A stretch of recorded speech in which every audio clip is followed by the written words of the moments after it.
les jeunes qui s'attachent à toi, Seigneur, qui veulent venir laisser avec toi, Seigneur. Merci, mon Dieu, de les enraciner. Merci pour ceux qui sont engagés. Merci, mon Dieu, pour tous ceux que tous leurs amis, Seigneur, à qui ils peuvent témoigner, Seigneur. Je te remercie aussi à accorder, Seigneur, tu les encourages, tu les fortifies. Merci, Seigneur, de bénir ce petit âme, Seigneur. Vraiment, tu peux libérer de ces mauvaises pensées. Tu bénis ses parents, Seigneur. Amen. Mauvais esprit, mon Dieu, qui pourrait lui faire du mal, Seigneur. Tu bénis, Seigneur, les personnes qui sont malades parmi nous, Seigneur. Amen. Seigneur, dans leur santé, dans leur corps. Tu bénis les situations, mon Dieu, qui sont compliquées, difficiles. Certains frères et sœurs, Seigneur, tu les connais. Nous te remercions parce que tu les gardes jour après jour. Merci pour Maïssa, Anaël, Seigneur, pour leur petite, Seigneur. Tu les gardes, tu leur fais du bien, tu les diriges dans le ministère, Seigneur. Sois béni, Seigneur, tu vas accomplir. Merci pour notre Église, Seigneur, c'est toi qui la gardes jour après jour. Amen. Merci de fortifier nos frères et sœurs, Seigneur, qui ont des responsabilités, Seigneur. Merci, mon Dieu, de nous diriger dans le discernement, Seigneur, et de vraiment de pourvoir à tous les besoins. Nous voulons vraiment que ton œuvre avance en Corse, Seigneur. Tu vois tous ces lieux de culte, que tu multiplies, et il y en aura d'autres, Seigneur, nous le croyons, Seigneur. Alors merci, mon Dieu, dans le moindre village, Seigneur, dans toutes ces villes, Seigneur, merci de chasser les ténèbres, Seigneur, de délivrer de l'occultisme, de la superstition, de la tradition. Merci, c'est vrai, de te révéler à nos amis musulmans, Seigneur, pendant ces périodes de jeûne, Seigneur. Tu peux te révéler par ton Saint-Esprit, par des songes, Seigneur, par des visions, Seigneur. Merci, mon Dieu, parce que nous croyons que ton œuvre, elle est là, Seigneur, que tu reviens bientôt. Seigneur, donne-nous d'être brillants pour ta gloire, Seigneur. Donne-nous de rester zélés. Encourage les jeunes, Seigneur, aussi à s'engager pour toi. Sois béni, Seigneur. Gloire à toi, Jésus. Alléluia. Alléluia. À toi la gloire, Seigneur, Sauveur. Béni soit ton nom. Alléluia. Béni soit ton nom. Alléluia.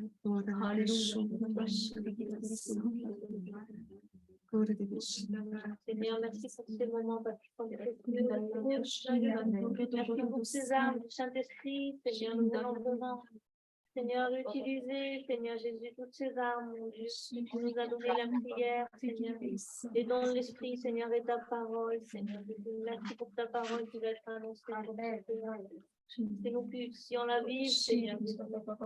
Et vraiment, Seigneur, sers-toi de chacun d'entre nous, mon Dieu, parce que tu reviens bientôt. Je te remercie, tu soulages, tu bénis, tu visites. Alléluia. Amen. Amen. Merci de bénir cet enfant, c'est vrai, Dan, Seigneur, Seigneur, tu le délivres, Seigneur, Jésus, cet enfant.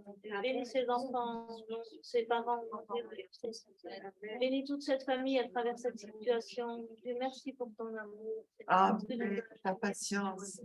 Bénis toutes ces personnes, nos enfants. les musulmans, Seigneur, qui sont Ramadan, Seigneur, cette période, Seigneur, que ça puisse être vraiment une intense révélation, Seigneur, c'est vrai, sans vraiment voir ta gloire, Seigneur. Alors, vraiment, agis, Dieu, merci, Seigneur, pour tous ces sujets, parce que tu es puissant. À toi la gloire. Amen. Alléluia. Alléluia. Sois libre. Alléluia.